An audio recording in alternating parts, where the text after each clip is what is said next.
This is the second snippet of the book that I've been reading, Golden Valley, Memories of Golden Valley.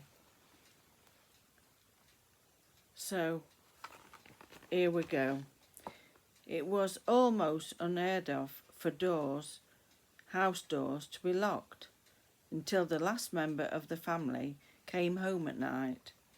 Gas lamps were situated at intervals on the back and the front roads. My mother remembers them being installed. Before that, there was no street lighting. The majority of people had kept well-kept gardens which were alongside the canal towpath. The end house, except numbers 1 and 50, had an extra piece of garden at the side of the house.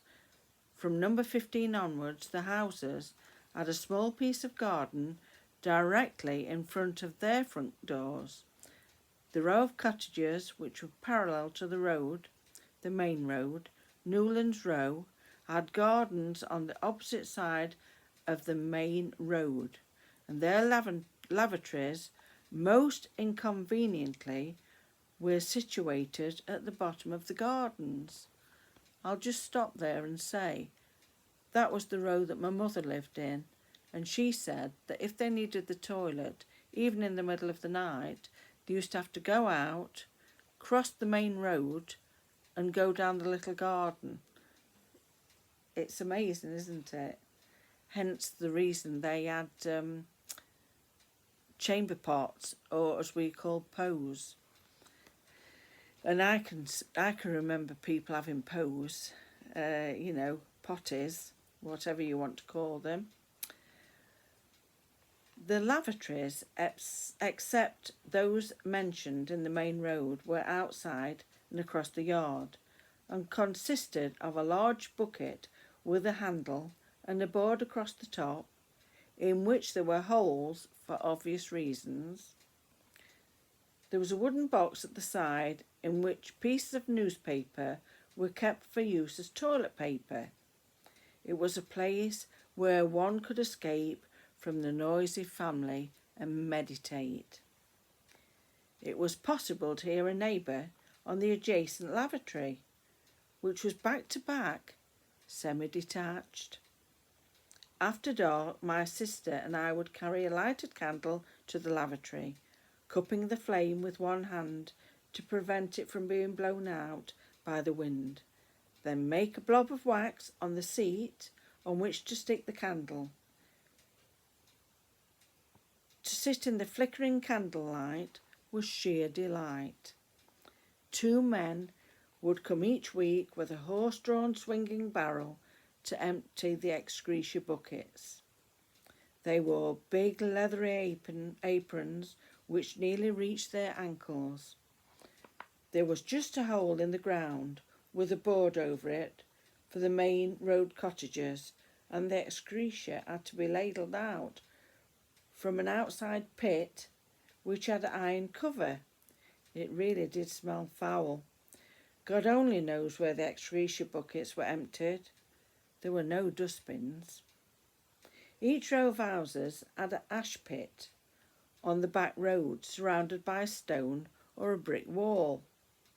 The women folk carried their ashes and rubbish to the pits in buckets. Paper and infected material was burned in the fireplace or the garden. The ash pits were dug out weekly by the same 2 men, and the contents taken by horse and a cart to the tip somewhere along the coach road amongst the trees in the woodland. Possibly the excretia buckets were emptied there too. Wash day was quite an event. An iron copper in the kitchen was filled with water, and a fire lit in a small grate beneath it. When the water was hot, it was ladled into wooden or zinc tubs, and the dirty linen put into it. It was then agitated with a wooden or zinc punch before being transferred to the copper for boiling. Once the clothes had reached the boiling point, they were taken from the copper and put into tubs. once more for rinsing. The final stage was to put the clothes through the mangle. Big wooden rollers operated by turning a big iron wheel at the side. On fine days, the newly laundered clothes would be pegged outside on lines to dry in the fresh air, but on rainy days, the wet washing was hung on indoor lines and around the fire. Steam everywhere.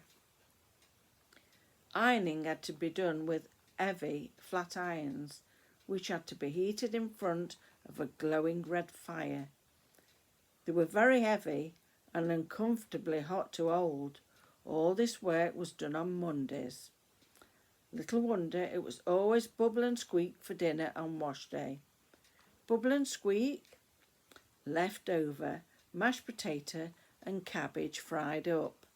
I'll just stop there and say I remember having bubble and squeak, and it was leftover mashed potato and cabbage, and when it was frying, because you'd leave it to fry in the pan, in a big frying pan, and you could hear it bubbling and squeaking, and it'd have like a crust on the bottom. So I remember that. Bath night was once a week, and it meant firing up the copper again and ladling the hot water from it into the zinc bath. Luxury if you could sit in front of the living room fire. The cleanest member of the family had the first bath. Housework was a lot tougher then. Women folk got down on their hands and knees every day and scrubbed the rough stone, quarry tiled floors, and shook their homemade peg rugs on the yard or the road. I also remember making peg rugs with my mum. Coal mining was the main occupation for the men of the village. An elderly man would go round knocking on doors to wake up the men on early shift. "Hey up, Tom. Hey up, Harry. Hey up, Sam." His nickname was Thumper. Often, while it was still dark, the miners whose shift started at 5:30 a.m. could be heard trudging up the front road in their hobnail boots, talking to each other as they went.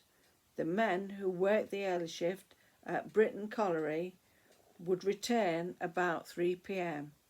as the pit blower called the afternoon shift work. Now I'll just stop there and say the pit blower was like a big siren that you'd hear. And I remember hearing a siren from some other works that were near when I was little. And at 1 o'clock you'd hear the blower. So I'll go back to this. The miners returned black with coal dust, tired and possibly still wet with sweat or water from the mine, and wearing their pit helmets and leather knee pads, carrying their oblong snap tins. I'll just say the snap tins were the tins that they had the food in, and I think because they used to snap them shut, they called it the snap tins. And water bottles in their pockets. They're washed down in the kitchen with hot water from the side boiler of the cooking range. In hot weather, some of the younger men would strip to their shorts and swim the width of the reservoir between Golden Valley and Ironville to get rid of the coal dust. When the Newlands Inn was open, a pint of beer was very welcome to these men. They enjoyed working in the gardens and playing football at the weekend and had their own football club. So that's another little snippet, and that's showing you a couple of the pictures. There we go. So that's number 12. In the foreground where I was born, that's the lady who wrote it. And then the railway bridge overlooking Golden Valley. Right, anyway, I'll leave it at that, and I hope you've enjoyed it. Bye.